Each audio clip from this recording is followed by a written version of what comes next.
Hello, everyone, and welcome to Conversations in Horror, the podcast. I'm your host, Kevin O'Powers. I'm also the owner operator of Something Wicked Entertainment and Events, and I want to welcome you to our program today, in which I take an individual horror film, and me and my special guest sit down, discuss, have a conversation about that film. It can go in any different and magical direction, depending on the film that we are discussing. Now, you are all in for a great treat because this month we are doing franchise films, and this is the first film in a franchise I've wanted to talk about for a little while now, and that is Basket Case from 1982 from director Frank Henenlotter. And to discuss this film with me, I have brought on Mr. Dave Watkins. He has been brave enough to discuss this movie with me. Thank you, Dave, for joining us today.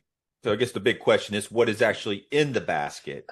Hey, that's half the mystery of the film until they reveal it. So yeah. We find out about 30 minutes in, but it's yeah.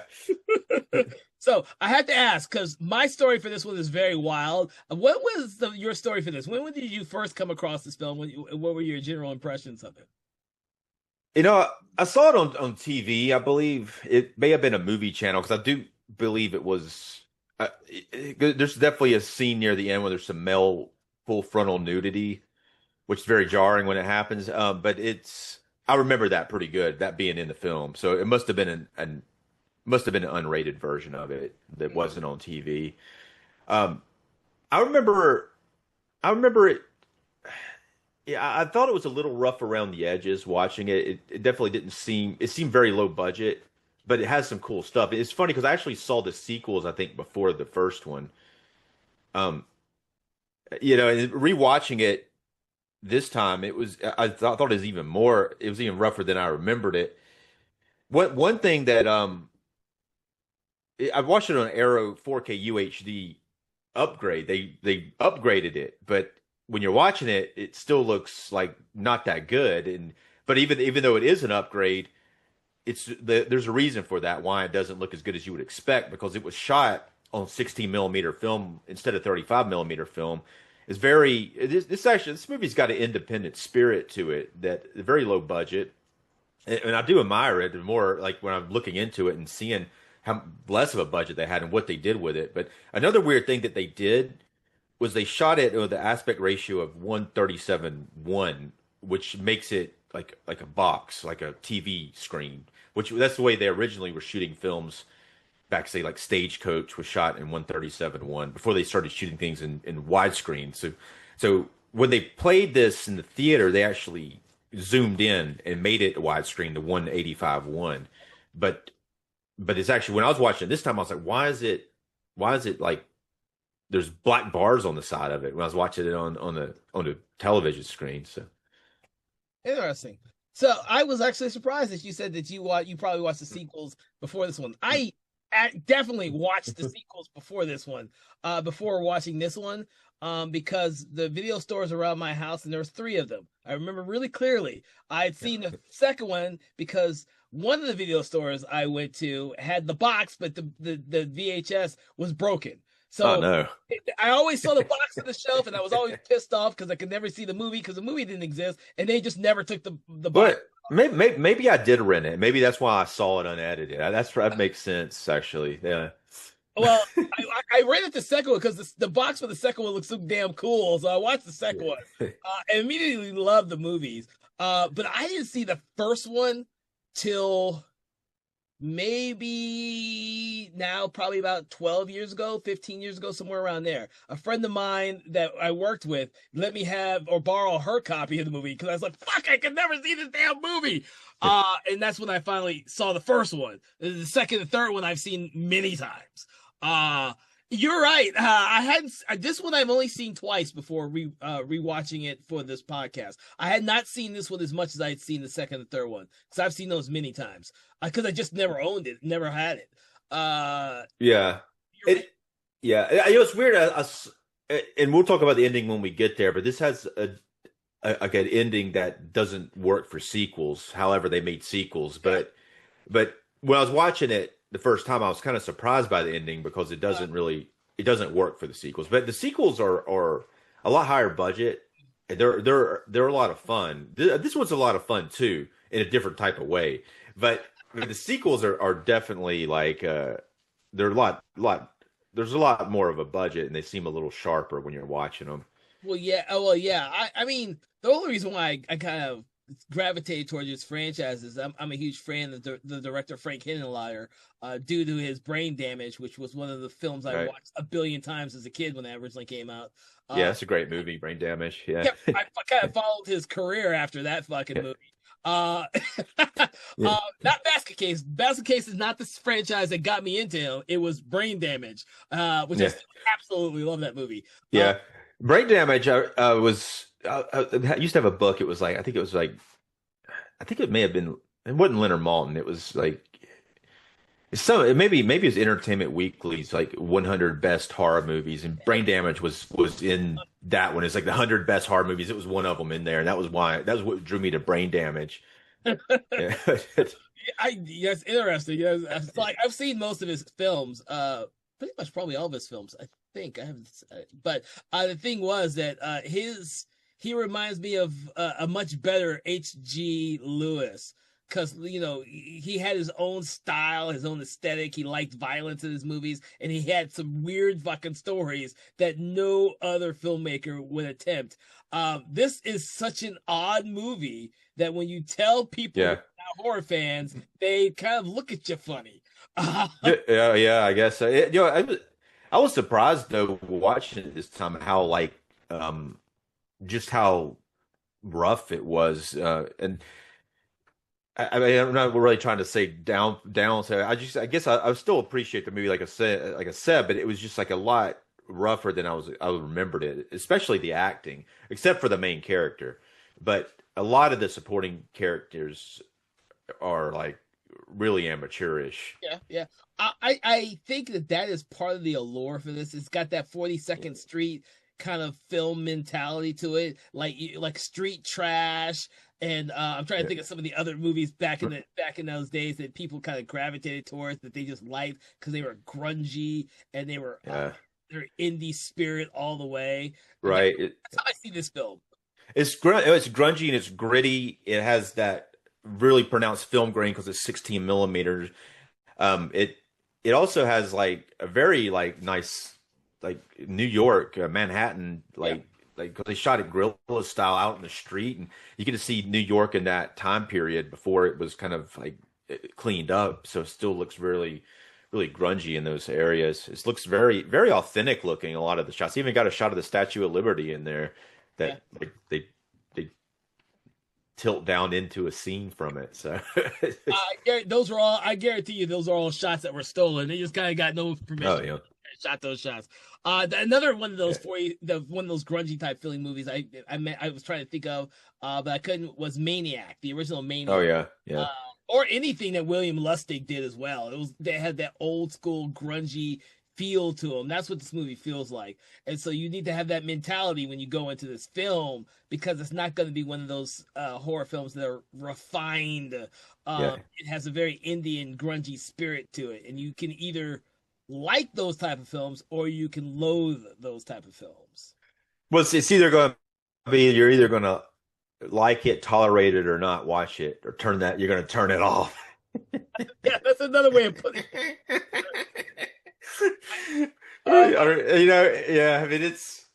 Yeah. I mean, yeah. There's a one other actor I thought was pretty good in it, like the hotel manager. I thought he was pretty good, and the main guy's good. The main guy puts a lot into it. I mean, into his character. He actually voices both of the brothers. Yeah, yeah. Kevin Van Hintenrick. I had to look at that because that's such an odd name, and I don't even know if I'm pronouncing it correctly. But yes, Well, yeah, I'm glad you pronounced it, and not me, because I was kind of like, no, I don't know about that. I think you did. That sounds right, though, what you just said. I've never heard it said out loud, so I'm not even sure. So Yeah. That's funny. As on that on the disc, the Arrow release, they made like a short, like called it Basket Case 3.5. I mean, it's like a kind of like, they're all kind of goofy anyway, but it's a spoof that takes place after Basket Case 3, and it's like a found footage type of film where the filmmakers going to interview the Dwayne, the main character. So well, it's so like Is I even more silly than the other movies. did Frank Henenlotter have anything to do with it, or they just kind of did it on their own?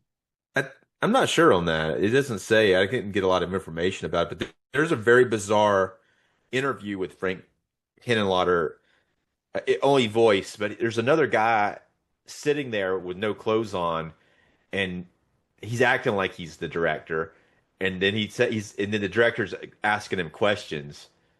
Like Frank's actually asking him questions, and the guy answers them wrong every time, and then the director corrects him. It's a bizarre, one of the most bizarre interviews I've ever seen. Okay. But you do find out some information about the film because what happens, he intentionally answers every question wrong, and then the director like corrects him, so you find out the right information. So it's almost like it's a way of really memorizing it better, maybe, or retaining it better because you hear two sides of it, Huh. But the most oddest part about the whole thing is at the end of the interview, the dude stands up and is like his penis just flops out a close up in front of the camera. It's just like, what are you doing? Oh, But before he does that, he's like, Frank, Frank, the director asked him, he's like, why do you like put penises in every one of your movies? And he's like, well, I just think they look funny. And he's like, I just think they look goofy and silly. So he's like, by the way, and then he stands up and it's like, but to be honest with you, he does have a lot of those in his movies, so it's like, oh my god! And let's not even talk about what was the Bad Biology, because that goes a whole other way. yeah, I hadn't seen that one. Well, It no, does, yeah. I mean, he does. It's funny because you don't see any nudity in this film until almost like 5 minutes before the end, and then you see male and female nudity. At least he has an equal opportunity. If it was just like, so, most of the time women are upset that the guys aren't. You don't see the guys, so it's kind of like equal. Not that most women probably aren't going to be watching this movie to begin with, but you know what? You have a good point to say about this movie. I don't think I'm looking over his filmography, Henenlotter, and I'm like, I think his audiences probably are mostly male.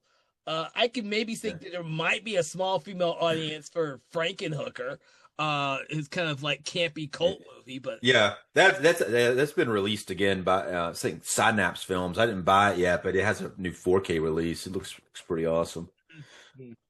yeah, I think I have the Synapse release for Best Case 2 and 3 as I think Right, yeah.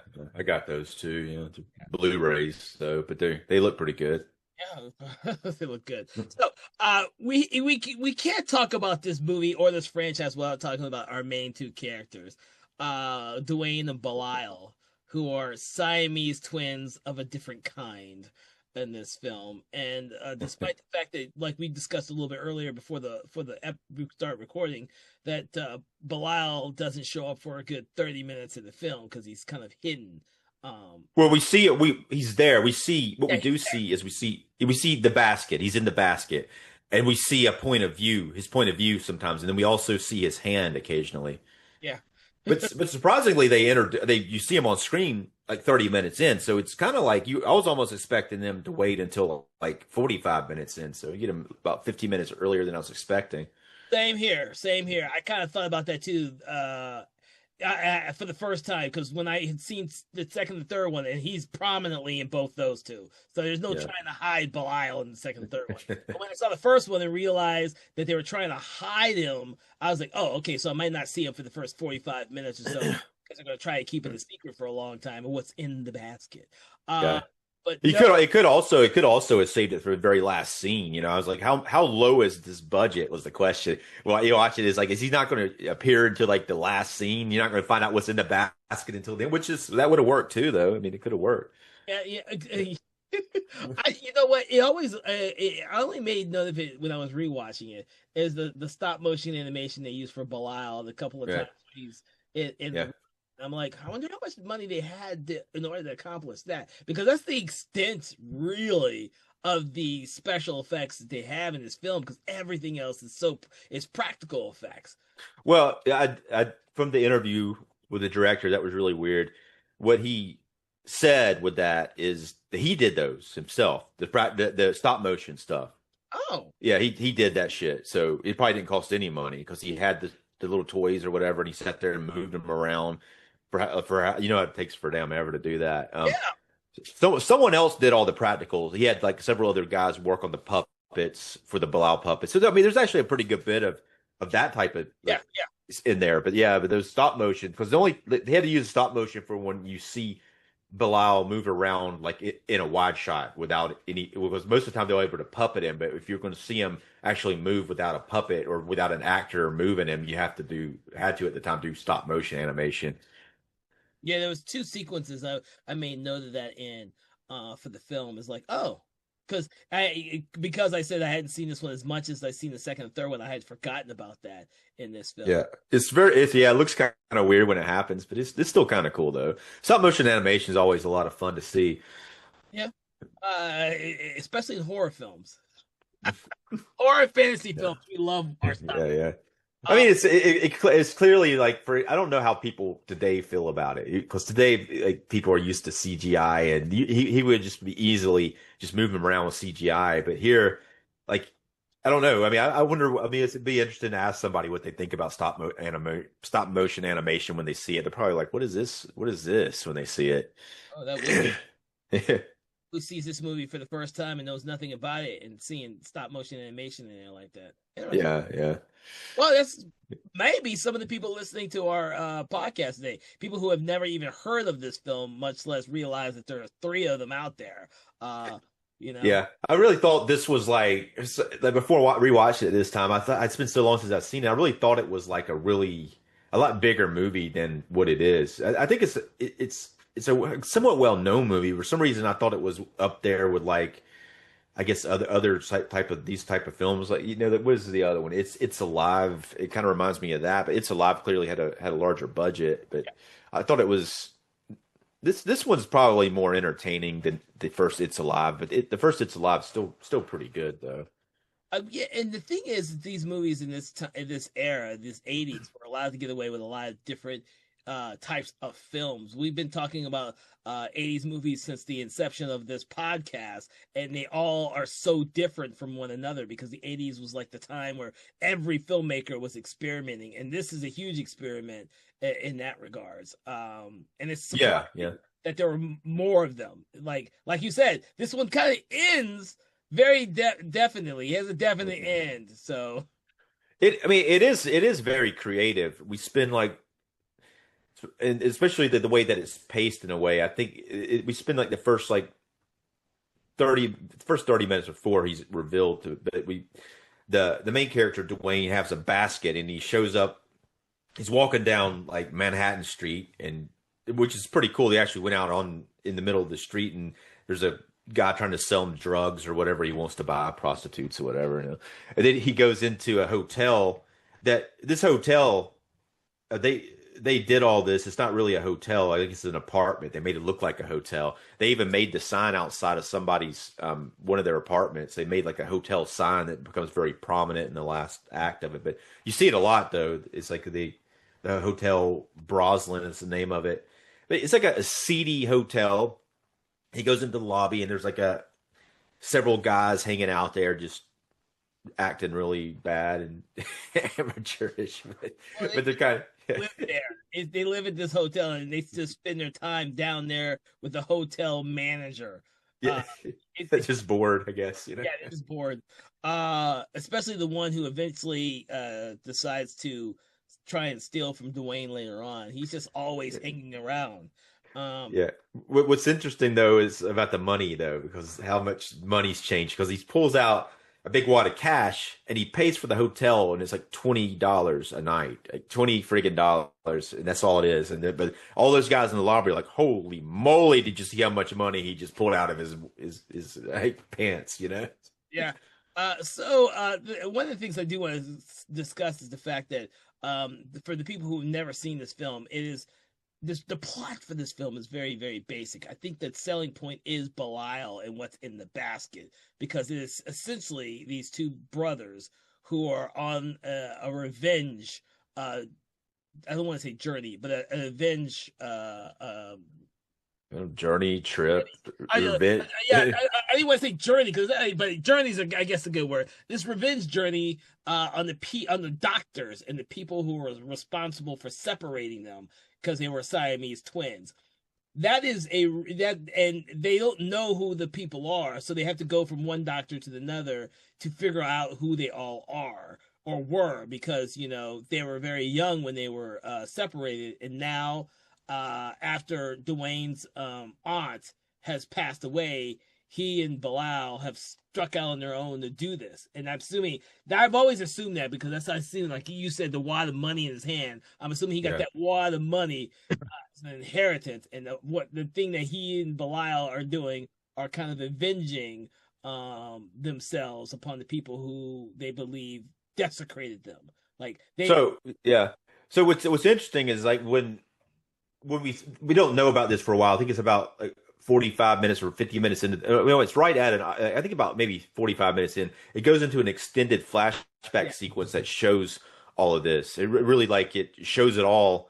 And like the first thing, it's really bizarre when they separate them. So the way that Bilal looks, he's coming off of his side. It's just like a lump coming off of his side with two hands and a monster face. yeah, I And know. I've never yeah, seen it. I mean, that's what makes it interesting, yeah, because it's such a weird, it's such a weird Siamese twin. yeah. Um, And, yeah. And it's pretty gruesome, like the way they cut it off. And then not only do they cut it off, they're like, he's not going to live. So they cut him off and they put him in a trash bag and throw him out by the trash cans. And then somehow he miraculously survived somehow, but I don't think either one of them would have survived that surgery because the Dwayne's side would have been completely open, and then Bilal's bottom which still is completely open. So yeah, it's just one of those suspensions of disbelief sort of things. But neither one of them would have survived that surgery. yeah. Well, it's also wondering why they waited so long, because they actually said early on that they have no organs. They're not sharing any organs or bones or anything. They're just sharing tissue and skin. And you wonder, well, why didn't they just do this much earlier? Well, like I say, like if the way that Bilal's body is, and I don't think they could seal that wound. And how is he living anyway? I guess it's like all of his organs in that little bitty space. I guess he. I mean, I guess we can't look at the science of this and take it serious at all. Try the Belial and try and figure that out. Yeah, He's got two hands with two, like you said, a stump. He's like a stump with two hands and no feet, and just kind of stumbles around. But he gets around. He can climb. He can yeah, climb and he can hang on to stuff pretty easily without yeah, having limbs. Uh, you yeah, know, which is part of the really cool thing to see is when he's either destroying the apartment that they're renting or when he's scaling walls and stuff in the movie, because you have to suspend some disbelief in this one. Uh, yeah. Yeah, he's very he kind of flips out a lot. He'll like be. And there is a psychic connection between Dwayne and Bilal. But Dwayne's lost his psychic connection to be able to talk to him through his mind. He can still hear Bilal mhm. talking to him without Bilal actually talking, but but he can't do it himself. He has to actually talk back to him. So it's works better because you don't have this weird awkward scene where they're just talking to each other in their minds, which would be, No, I think that's part of why they did that. It's like we yeah, don't want. It's okay for us not to be able to hear or see Bilal use his mouth, because that was just other than screaming when he's in extreme anger. yeah, I think it works for Bilal much better in this film. And Dwayne, you can almost see him as like having two personalities, uh, talking to himself all the time. And yeah. especially in some of the scenes where he's with Sharon, I think, yeah, Sharon, the person, our potential love interest in the film. Yeah. Yeah, the first doctor, I guess the very first scene of the film, they kill was it Dr. Liftlander, who seems to be the main doctor who was the main doctor who did the surgery. They Yeah, kill him first, and then they find out who the other two are. But they go to Needle Meyer's office, and that's where Sharon works, and he's like flirting with her there. It's it's kind of a good. I mean, it's kind of a good concept because you got a guy who's not really mentally in a place to have a relationship, but Yeah. he kind of needed it. He kind of needs it at this point, but he can't have it because he's got to deal with this revenge plot that they're doing, and he's also got his psychotic maniac brother who lives in a basket who gets very jealous to contend with.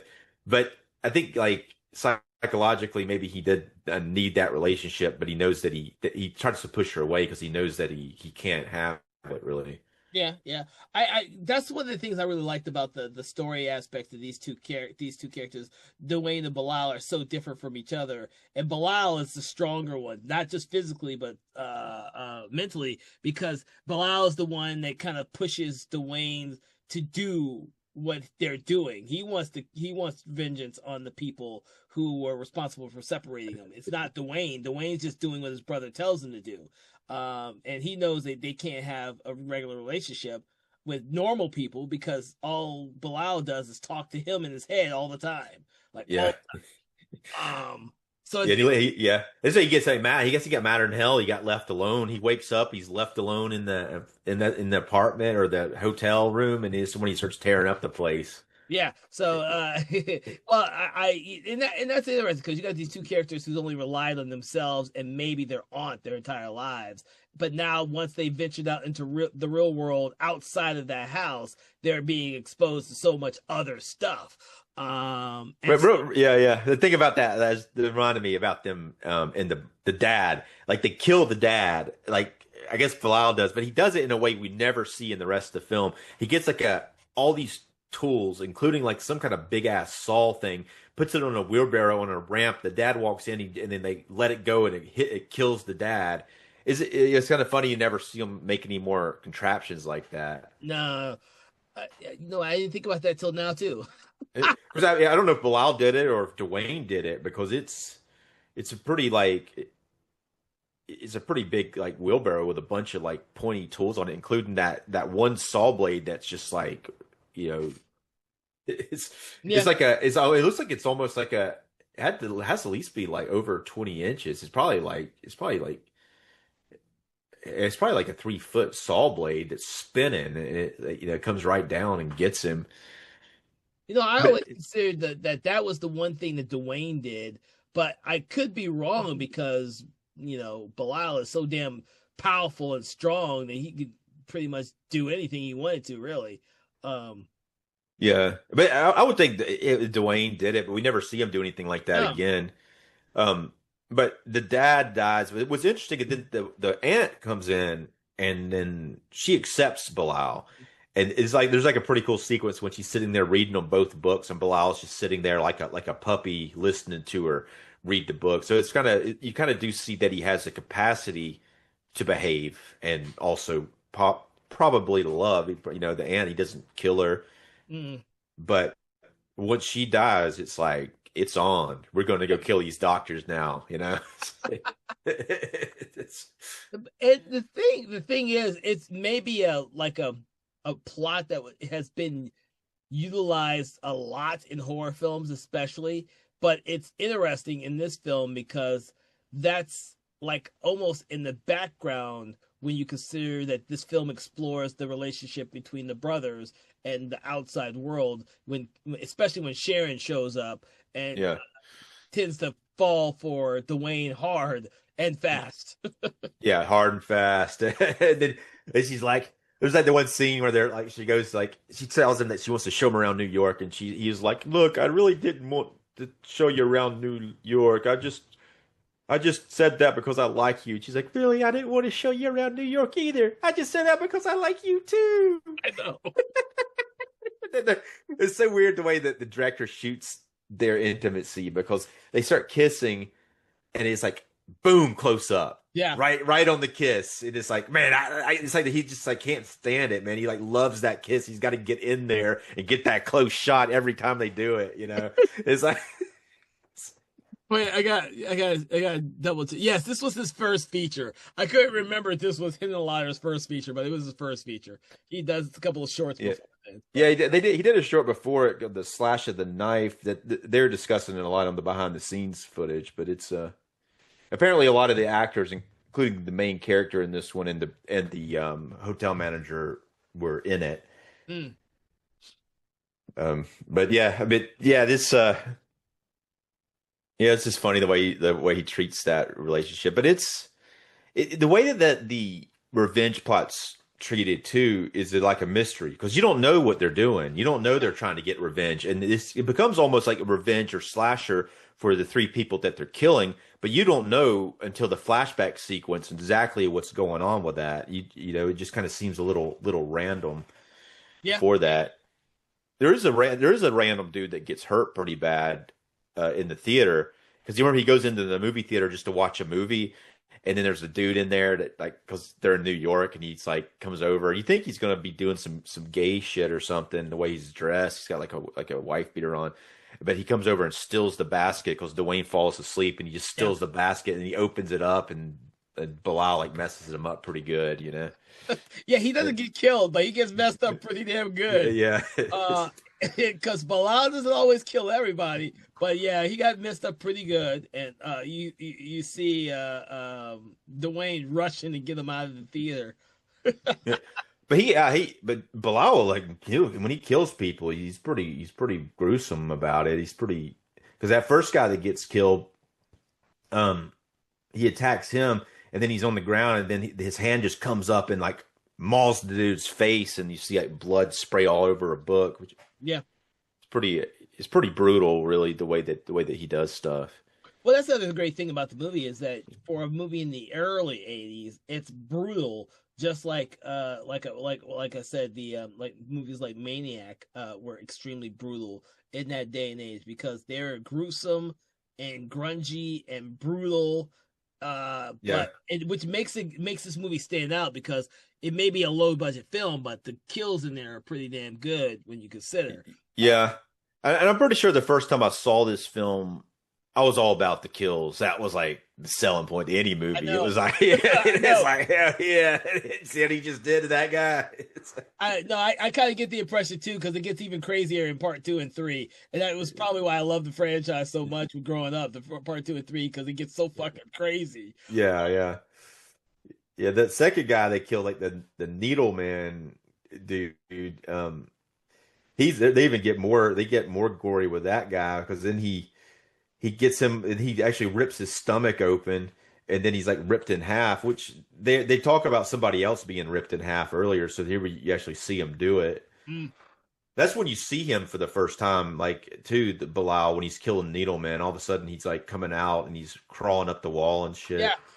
I was like, okay, it's cool to see him up on the wall like that. He doesn't seem like a person that could climb up a wall and just kind of surprise him. But I think that's a very effective surprise, not only for Needleman, Needleman, but also for the audience too. Because like you said, he doesn't show up to like 30 minutes of the movie, and you're not expecting that at all. Yeah, yeah. Another basket killing, we see and a hand comes out and kills somebody. Yeah, you think they'd like go on with that for a little bit longer because they only really killed they killed one guy like that, and then the second guy was just attacked in the theater. Mm-hmm. But Dwayne does help Bilal because he transports the basket, and then he gets him in places. But somehow Bilal can move by himself. We find out later on pretty effectively when he needs to. That's a good point to have. I think that's a good point. Yeah, because he leaves the basket several times and does his own thing without Dwayne even knowing it. Yeah, I don't know if Dwayne is aware of it or if because he's definitely Dwayne gets him in places. He walks in with the basket and he dumps him out before you see him, and then he's like, go get him or whatever, go do the thing. Mm-hmm. But yeah. But the cool thing that you just mentioned is that each time he kills like Leaflander and Needleman, they have a goal. They go with Leaflander, they grab the folder that tells them of everything that happened to them during the surgery, and then Needleman, they get the address book that has Cutter's information in it. It's Dr. Cutter was a woman. We get to see her before that because like Needleman calls her. He's like flipping out because Dwayne comes and talks to him, and he kind of figures out who he is, and he calls Cutter, and she's having a date, and she's just like, "Man, don't be calling me Needle Man." He's like, Yeah. leave me alone, sort of thing. Yeah, and to be honest with you, she's representative of the strongest of the strongest willed of the three doctors. Because even when Dwayne confronts her, she confronts him right back too. Yeah, yeah, it's a Unlike pretty the other, cool scene too. Yeah, I like that scene. I was like, yeah, yeah, oh, I, mean, I wasn't expecting that. I had forgotten that was the scene. That the scene was like that until I rewatched. I was like, oh shit, she's the strongest one out of these three fucking doctors. yeah. Like Actually, yeah, Leaflander. yeah. Well, remember, Leaflander was like, he's trying to leave his office. He hears some noises in the woods, and he runs back into his office, thinking he can be saved. Right. Yeah, actually, I like her acting too. Really, like that's another one that I actually thought her acting was pretty good for the Cutter character. It was Diane Brown. Diana Brown's her name, but yeah, she's like too that when they're talking, when you see the flashback sequence, she definitely seems to be the meanest of the three of them as far as and the most dismissive about the human life when it comes down to when they're talking about the Bilal and Yep. removing him. She definitely seems to be the most dismissive of the life there. And even though the other doctors are Dr. Lifflander is the main surgeon, but she is definitely the driving force behind the operation. Yeah. Because it's like that's why I guess that's why she's saved for last. Even though the other doctor was the main doctor, she's really like ultimately the main villain. Yep. Yep. No, I agree with you on that one. Which is good because we needed the strongest personality to be the last one that he kills, or the last doctor he kills. Because after that, um, their journey, as Dwayne sees it, is at an end. They've killed all the doctors responsible. And of course, Dwayne wants to see what could happen with Sharon as a relationship, but knows that when he does that, it only angers his brother. Right, yeah.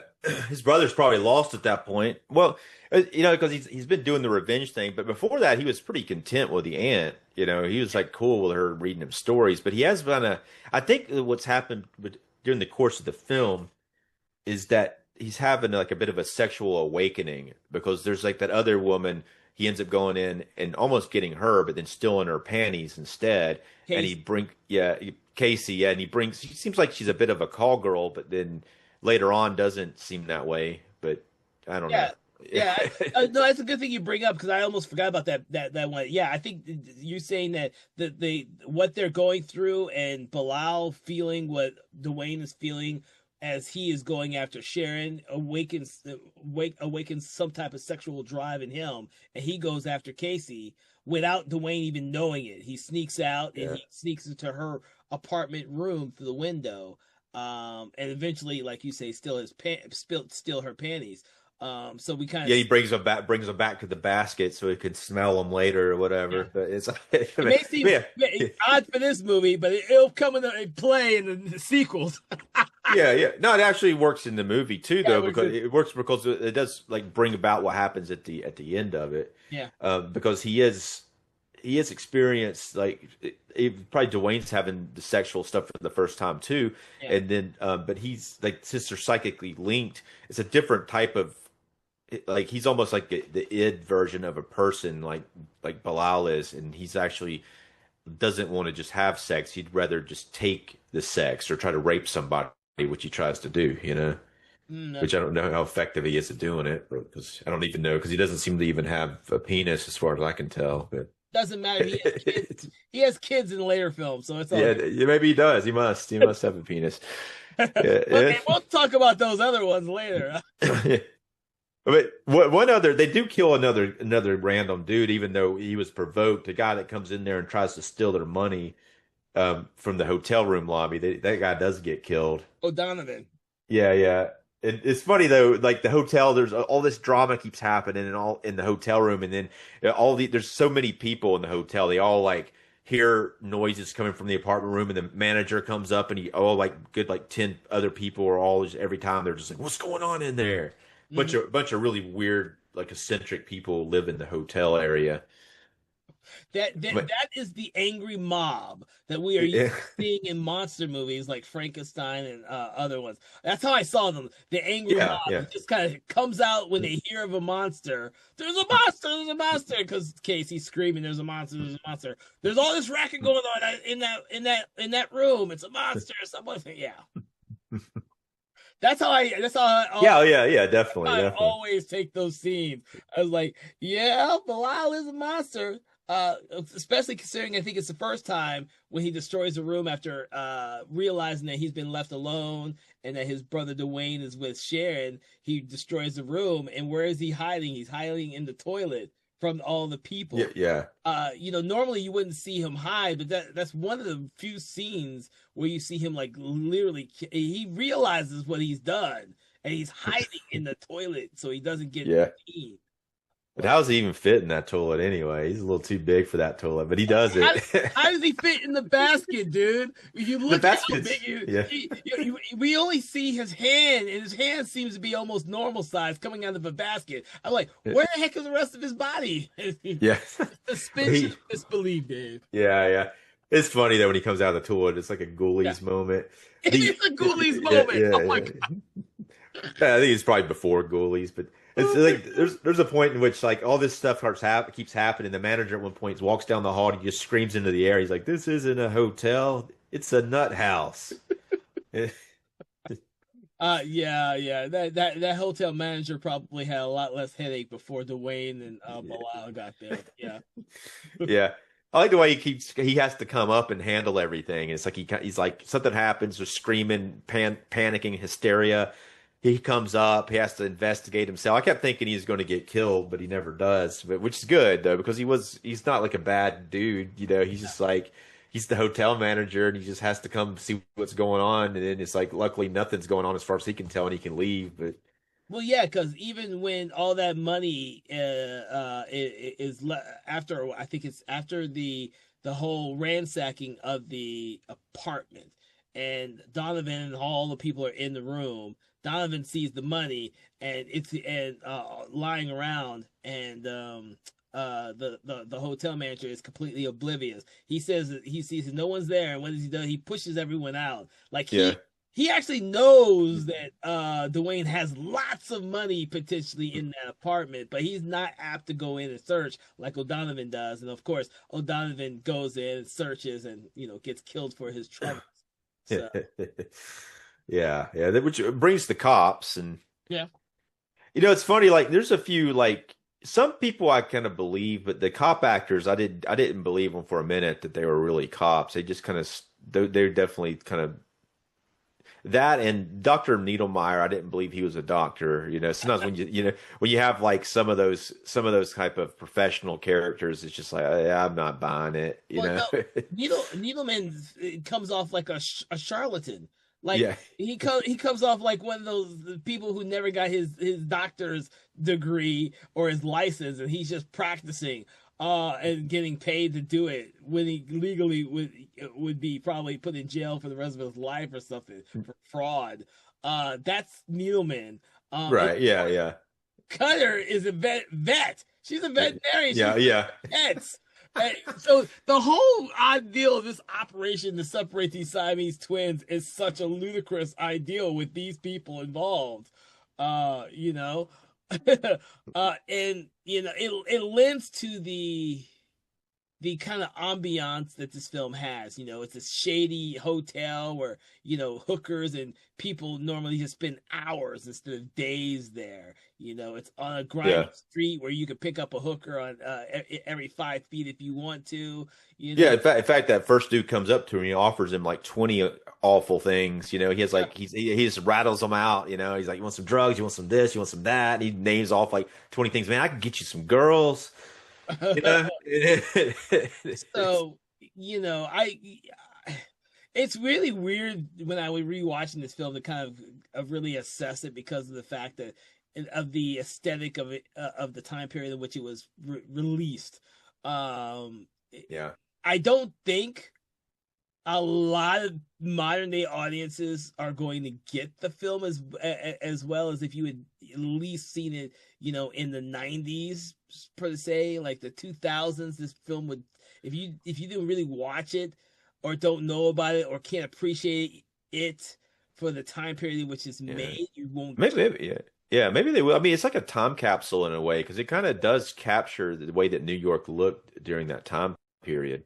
Yeah, but for us horror fans, we're always being reminded of the 42nd Street type of mentality, which no longer exists Yeah. because of those films like Maniac and this one, and even movies like Angel, and that entire franchise, that grimy New York City type of life, the Yeah. taxi drivers that doesn't exist anymore. Right, right. Yeah. But yeah, I never actually saw it myself, Which but one? that part of New York, I've never Oh, seen. I've Yeah, never seen that. yeah. I've seen movies. I feel like I've been there, but I haven't. But, yeah, I've seen Taxi Driver and all those other films, and when I see it, it seems like it feels like you're there. Yeah, The way it the way that does. it looks and the The way way it that it's looks. like it's a safe way of being there because you wouldn't really want to be there, but you No, know. no. I think that part of the genius of the film is that it was shot in 16 millimeter, and that adds to that ambiance immediately. It'll be fun when we eventually get around to rewatching Maniac because I've not seen that in a long time. Um, Yeah, I've never seen it. I do have a copy of it though in 4K, but Much I more refined haven't than watched this, from it. what I remember. Yeah, Uh, I hadn't seen it. That's what is that his first film, like William Lustig's first film? I don't think it was his first film. I'm not 100%, but William Yeah, Lustig, we've been slowly delving into his films. Another one that I actually really enjoy is his. But he is someone who likes that grimy world as well, just like Frank Henenlotter. Uh, yeah, yeah. That yeah. I don't. I was going to mention we hadn't talked about the way that Dwayne's actually looks. His hair Oh, looks hilarious, and sometimes it gets real big. He's got like a curly hair, almost like a mullet looking yeah. thing, but it's like it's really big. And it's like really like wow, that's some big hair. Yes, it is. It, but he's like, and he wears like a beige windbreaker sometimes he has like a flannel, like a plaid, not really flannel, it's like a plaid shirt on and blue jeans, but it's like a very, you see him and it just screams early 80s. So like that, you just think that they kind of like fixed his hair in the later ones. So he was not like as ridiculous looking. Mm. There's like a scene where he's almost about to have sex with Sharon, and his hair's like really hilariously big all of a sudden. It's like a bouffant looking Yeah, it thing. is. It's so great, and it shows the time period in which this was made because that hairstyle is so much of for the era. I won't say that it doesn't fit. It does fit. Yeah, yeah, yeah, I know. That's something that definitely I remembered it really well from seeing Yeah. it the first time. It was like that hair. I was like when we were talking about the original Phantasm. Their hair is something. It's like their Yes. hair. You can't even. I don't even know how they do their hair like that. That even the actor who in Phantasm played Mike was like, I don't know how. Like my hair has never done that before. That's the way it used to look. I can't get it to look like that anymore. You know. Oh my god. I guess something was in the air, man. It's like it made the people's hair look like that. It was natural back then. Nowadays you'd have to put chemicals in it to make it look like that, but back then that was natural. Yeah, man. It was just isn't that that's funny though. Yeah, I can't make it look like that again. Well, it's funny though. We're talking about the Basket Case 3.5 short. The actor playing Dwayne does have his hair like grown back out. It's like gray now, but it's like it's grown back out and big looking, like Oh, it does in there. They actually have an interview with him too on there, like just a regular interview with him, huh. like with his hair looking long and gray and stuff. And I don't know how old the interview is. I think maybe 2017, maybe or something like that. An older one. Yeah, yeah. Hmm. I in what really what I see I don't have an upgraded to good release of this. So which version of this were you watching? Well, it's like the Arrow version of it. Yeah, they have a 4K and a Blu-ray of it, but I mean, like I said, it's like it actually apparently had a very substantial restoration, but it still looks kind of bad because of the source material. They can only do so much to clean it Yeah, up, you know? yeah, yeah. It's not that it's not that it looks bad. It's just like, sometimes when you hear about something getting a 4K makeover or restoration and you go to watch it and it just looks not necessarily pristine, but sometimes it just looks like a brand new movie. But in some movies, I mean, you really want this to be the best it could possibly be. You don't want it to be too clean. You want it to kind of look like it does. You want it to look raw. It does look and feel raw, Hmm. but it definitely doesn't look like that clean. But I mean, obviously with the 4K, you do have a larger amount of sharp. It's a little sharper. You a lot more detail, in there. It was shot on film, 16 millimeter film, blown up to 35 millimeters, so you lost something with that. But Hmm. So, I do want to, since we're going to be delving into all of the movies in this franchise, I do want to touch upon the whole Bilal and Dwayne type of relationship that's in this film, and whether or not you think that it was how well you think the ideal behind Belial was executed for this film. Um, because this is a cult classic movie, but I don't know if Belial has become like a cult classic villain slash monster. Um, I think he's pretty cool. I mean, I think like I said, like I think we talked about earlier, it's like the differences between the two characters is like night and day. One's a good guy, one's a bad guy, and sometimes they could both be the opposite depending on the situation. There's a scene I think when Dwayne goes and sees Cutter, and he acts a lot different in that scene than any other scene. He's more forceful and more Belial acting mm, than we've seen him. I think when they're around each other, they might rub off on each other, especially Belial onto Dwayne. mm-hmm. It's No, no, almost like it's like a skit. I mean, like a split personality situation. no. I get that. I see that as well. I'm a little bit. I'm like, like for me, I was always a fan of the Basket Case franchise, despite the fact that I've only seen this one maybe, well, 3 times now. I've seen the other two way more times than I probably should. And I have T-shirts with Basket Case on them and all that type of stuff. But what you don't see on this, and I wish they did, is there's no action figures with Belial or Oh Dwayne. yeah, yeah. We got them from most every other fucking movie franchise there is. Well, especially going forward, how many more monsters we get in the other movies. I mean, yeah, there's definitely an opportunity for this.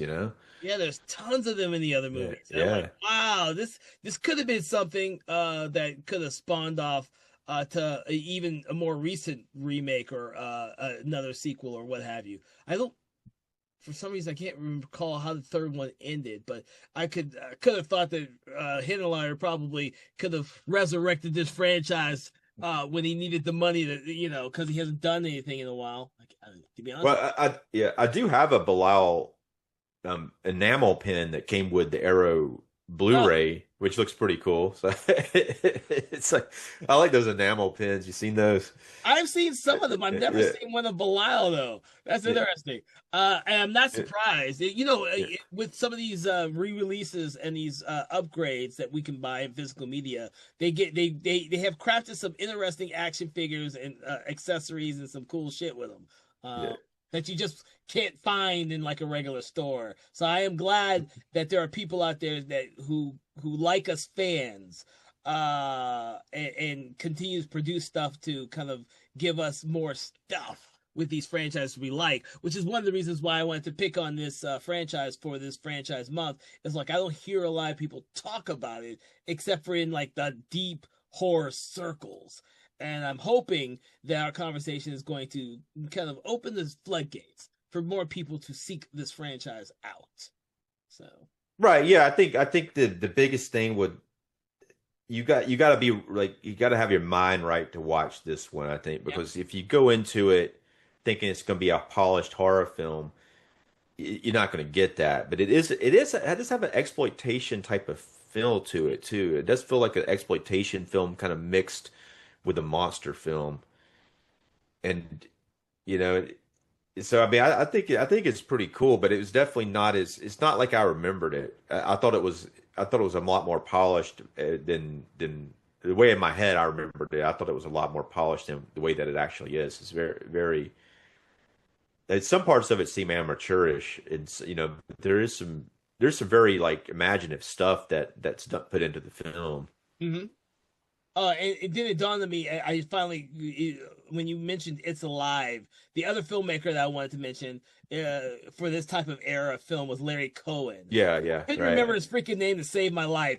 Yeah, I remembered it when I said it, but yeah, he did the stuff and It's Alive and Yeah, yeah, but he liked to use those grungy streets yeah, of New York, like Q, the Winged Serpent, yeah, yeah, yeah. and like, dude, he loved that type of aesthetic. And I was like, oh, I knew there was another one. I just couldn't because they were all working in the same time period, and he saw these type of movies all coming out, and now it's kind of gone because that whole 42nd Street had been gentrified and Yeah. changed so much that it doesn't exist anymore. And going back and rewatching these type of films kind of reminds us that they there was a time when this stuff existed. Not to mention the Yeah. fact that there is a huge series of DVDs called 42nd Street Forever that you can also go back and watch lots of those grungy trailers for lots of those grungy movies that only played on Yeah. 42nd Street theaters and stuff like Yeah. that. Yeah. Here's the thing about it. I feel that the place was rough, run down, like horrible stuff was going on. But I think that people really embraced that and they loved it. They didn't want it to be like they didn't want a bunch of rich people to come in there and clean up the place and kick them all out. But it does seem like you watch these films, you could tell that there was a lot of love for that type of lifestyle. That lifestyle and the films that gravitated to those theaters. I've only seen one volume of the 42nd Street Forever, and they like in addition to horror and X-rated films, they had some crime films, drama. They had all that shit that that we've kind of forgotten over time because it was of a particular period. So when we talk Yeah. about something like Basket Case, or we talk about Maniac, or we talk about the films of Larry Cohen. It's one of those bygone errors that there's probably a reason why those filmmakers aren't making films anymore, which is a shame. But yeah, I mean, we have tons of blaxploitation movies that also fit in that era. Yeah, Uh, yeah. They're right, pumping them out, man. right. You They're know, pumping them out. Yeah. yeah. So There's a market for it. yeah, So there was a market, and they produced. From my recollection, a lot of movies came out during that time, and most of them did not like hit mainstream, but they played there, and they were extremely successful. So, yeah. but Yeah. I'm trying to think. Yeah. Is there anything else that we need to talk upon? No, I mean I think we covered most of it pretty good. I mean it's a fairly simple film. I mean it is a lot of fun, but it does have to like I said you have to be in the right mindset to really enjoy this film. Yeah, you do, and I think with the second and third films, Henenlotter had a whole hell of a lot more fun when he started bringing in more monsters and more crazy aesthetics and a lot of great gore and special makeup effects. Uh, Yeah, so, I think what we needed to talk about the end of it. I think that's what we hadn't really talked oh about. yeah, that's right. Yeah, yeah. We kind of alluded to it, but the ending is it starts where after the revenge stuff's over, they get back in there, and then basically Dwayne is having a dream, and he's running down the street completely nude, Yeah, which they shot it for real out on the street without permission, but they figured out a place that they could do it and nobody was going to care.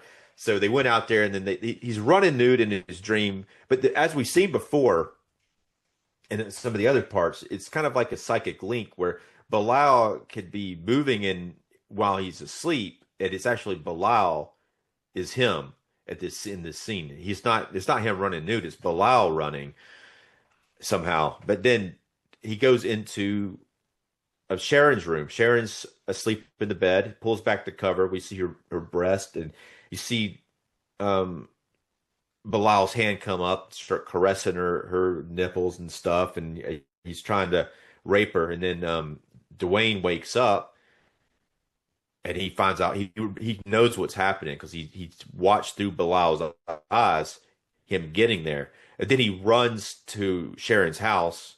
I don't know how they know where her house is, but he gets there and Bilal's choked her and killed her. And he's not only that, he's sitting Bilal.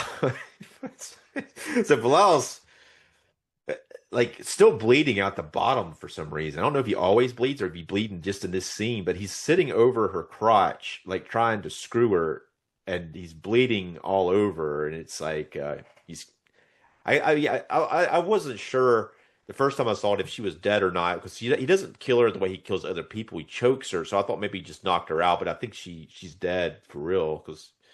But it's kind of weird that he Yeah, go ahead. yeah, it's kind of weird that he doesn't maul her like he does the other characters. Well, I think this is the only one where there's a sexual tension between them, so he doesn't maul her. I think that I kind of want to believe that he's choking her, but she dies by kind of almost by accident. Is how I kind of pictured it, which makes it more tragic. At least in my eyes, it makes it more tragic. Um, but this whole incident makes everything go crazy for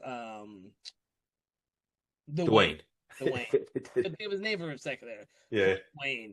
And it's the kind of like the last straw. Like he, Bilal has kept taking so much from him, and he can't have one thing that he wants, which is a tragedy when you consider that they've lived their entire lives together up until recently. Were separated. So yeah. So then he goes. He takes it back in the basket. He comes back to the hotel. He's shaking the basket. He's like Dwayne is, and he's making this big scene in the lobby. And it attracts all the hotel residents, and they're like all coming out of the rooms. The hotel manager's like, "Oh shit, here we go again." And then he goes up into the room, and there's a pretty interesting special effect that's done here. Like Bilal's hand comes out of the basket, grabs Dwayne by the crotch, and lifts him up off the ground. Which they said that they were able to do that with some kind of rig on the back of Dwayne to kind of have him brought up off the ground. And then eventually they fight, and they both fall out of the window, and they're holding on like to the hotel sign. yeah, Which it's a really a cool like a visual because I think was it Bilal's holding on to the sign and Dwayne's holding on to Bilal and they're hanging over this large hotel about to fall to their deaths. yeah. Well, the sign is very iconic because you've seen it the entire film repeatedly when we see it, like establishing shots for the hotel and to have them die on that sign. Or in Yeah, this film, they die because what happens is Bilal is trying to save his brother, but ends up choking him to death. Like you see, it's for a while too because all the people, the mob starts to gather below them. yeah, I don't think they could see Bilal clearly. They see Dwayne, and they don't really recognize what Bilal is really until probably when they both fall and hit the ground. But it's very interesting to see that because, I think Bilal unconsciously is trying to save them, but ends up killing his brother because of his brute strength. Like there's no subtlety with Bilal. Like yeah, yeah. he doesn't know how to be subtle. He hasn't been taught that. And and then I want to believe that after killing his brother, the grief of killing his brother just causes him to let go himself, and they both fall to their deaths. And then of course all the onlookers see all of this. Uh, Yeah. the mob. Hotel manager comes out and looks at it. It reminds me of the Tenet. You ever see the Tenet with Yes, Roman yes, Polanski? It's kind of like the ending of that a little bit. it is. I actually didn't think about that until now. It, that was That's a just good one. yeah. Which That is was a 1976 film. So that happened, but that was before this one. So it was a similar type of ending. hmm Different because it's like two brothers. It was just one person on the tenant doing the similar type of thing. But the way that they fell, they're on the ground and there's like people all around them. hmm Yeah. which makes it really hard to make a sequel. But you It kill off the does. main characters. So. I It's, I didn't have a problem with that until I saw it like 15 I can't remember when the third movie came out. I have to look when the third movie came out. But if I only saw the first one like 15 years ago, I yeah, went my entire life just thinking that that's not how the first film ended. But yes, the first film ended with a definite, oh yeah, they're fucking dead. yeah, they're dead, and they recon it for the others. So Yeah. I mean, the others are. We wouldn't have the other ones if they didn't do it, or we would have Uh, them in a different way. But they kind of just kind of like reimagine it in yeah. a way for the other ones. I'm fine with that. I actually like the where this franchise went with the subsequent films. I think the first film, although it may seem as a very simplified plot, I think when Henenlotter got into the groove when he finally did the second and third film, I think he really came into his own and crafted something along the same lines as his Brain Damage and Frankenhooker and Bad Yeah, Biology movies. So I think they all fit in with this oeuvre. I do think it's a shame that he did not get the opportunity to do a lot more films because his aesthetic and his ideals are not mainstream at all. yeah, yeah. It's probably a little off-putting for some people. Some of the things that happen, which is kind of the thing. Some things that happen suddenly are kind of shocking. Which is kind of a cool thing. It's kind of there's definitely seems to stand out, and there's definitely seems to seem very provocative and shocking when you see them. Yeah. I could, in this new age of Terrifier movies that go theatrical, I could see him coming back and doing something like that. But I really don't know if audiences are ready for even now for a Hidden Liar film that's as gory, as funny, as crazy as his films beforehand. I mean, it's a shame, but and the other thing is, there's not a straight to video market where you can make a substantial profit anymore Yeah. either. I believe all Yeah. these films found their audiences on VHS rental, and that's how they became so Yeah. popular. I just don't see these type of films being popular as a stream on a streaming service and utilizing a lot of money for like subsequent movies. So Yeah, it's just like too much. I think there's too much stuff out there where yeah, it used to be. There's a lot of stuff coming out here with this. I mean, all these people are making these exploitation films, but now it's like a ridiculous amount of stuff people are just dumping online. It's just like here it is. And sometimes it'll be something like, damn, they made this movie. This looks kind of cool, but it's like here it is. They're going to dump it online. Here's the new Hellraiser movie. Here, put it on Hulu. let's see if it does anything. Yeah. Or here's our new Predator movie. We're gonna call it Yeah. Prey. Yeah. Oh shit, people liked it. Oh crap, we didn't expect that. Which it is good. Prey is good. I like that one a lot. Yeah, it's Yeah. good. It's really good. But Yeah. no one like they just dumped it to Hulu. Like we're Yeah. not expecting it to do anything. Yeah. Like it could be any other movie. Yeah. But one thing is cool about this is the sense of humor in it. It's definitely it's not a comedy, but it's got a very dark sense of humor, and it's not necessarily trying to take itself too seriously ever. No, no, no. I think that's why I think that Hidden Liar found his groove with the second and third one. I think his sense of humor comes out really well in the second and third one. And this being his first big film, you could see it there, but it doesn't come out nearly as much as in his subsequent movies, which is kind of hard for me to determine how much I like this one compared to the second and third one. I So think, yeah, I think sometimes, like, especially new moviegoers have a hard time with the humor in horror stuff sometimes. I think that don't they don't get it. They don't necessarily want it there sometimes.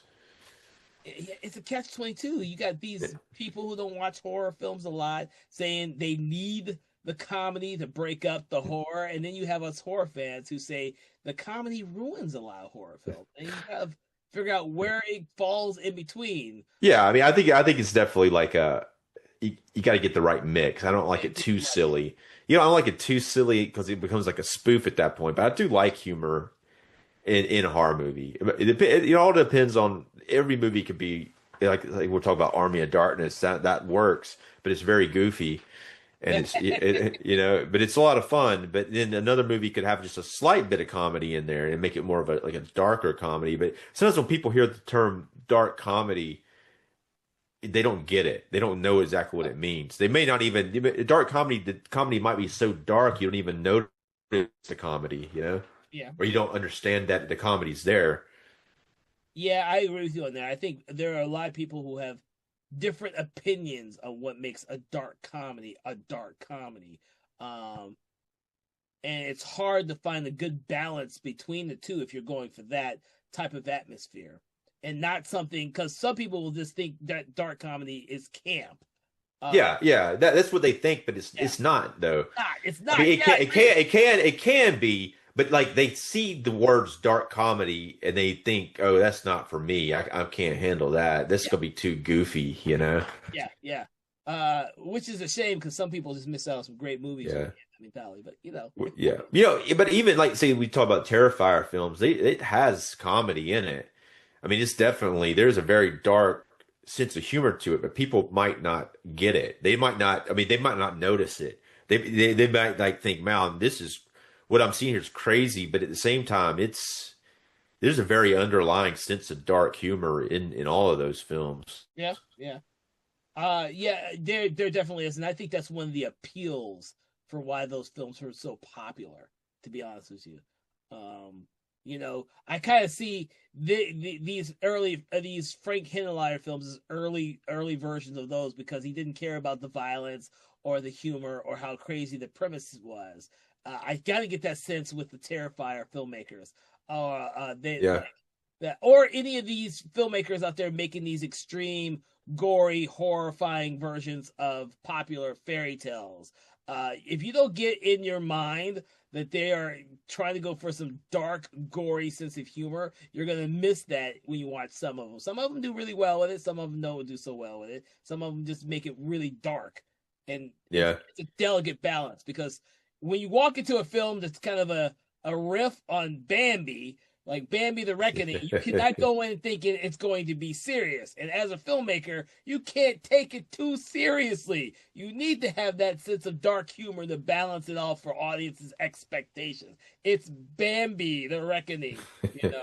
Yeah. Uh, There's gonna be a reckoning when it comes to Bambi, kill Bambi's mom. It's on, you you know. know, uh, or the myriad of Sasquatch movies out there. We have seen it Yeah. played out in Sasquatch movies time and time again.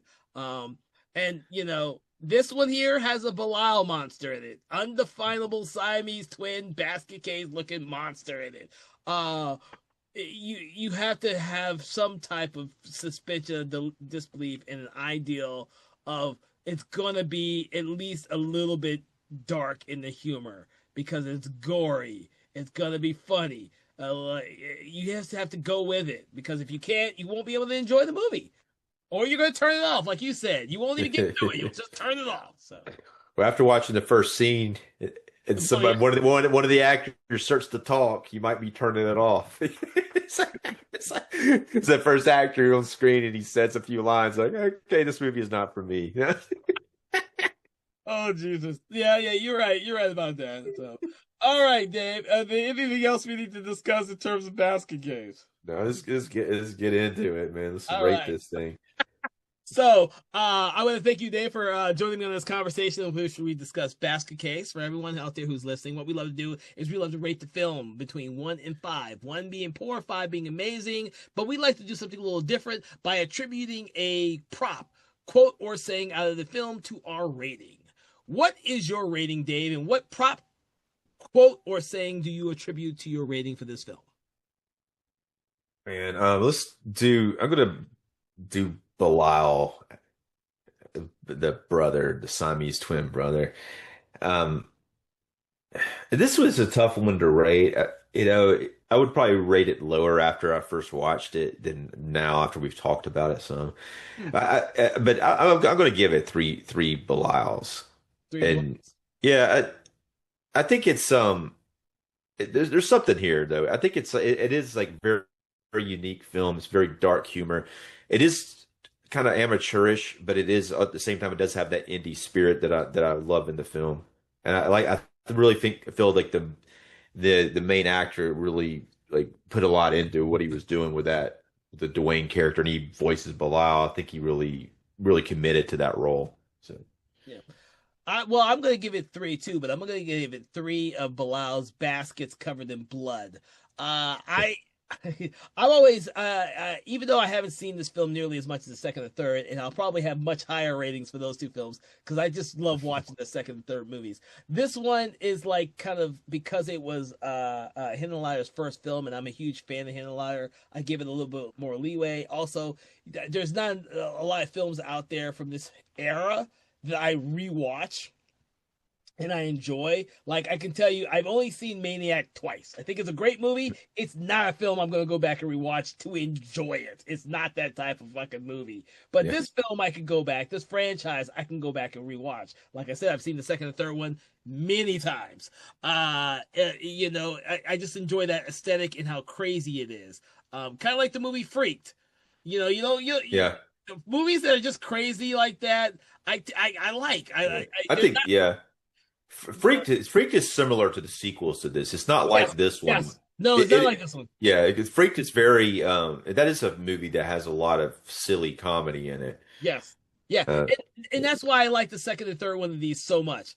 Yeah, they did become a lot more serious. I mean, silly. This one, like I said, it is a sense of humor, and it's never taken itself serious, but it does seem serious when you're watching it. Yeah.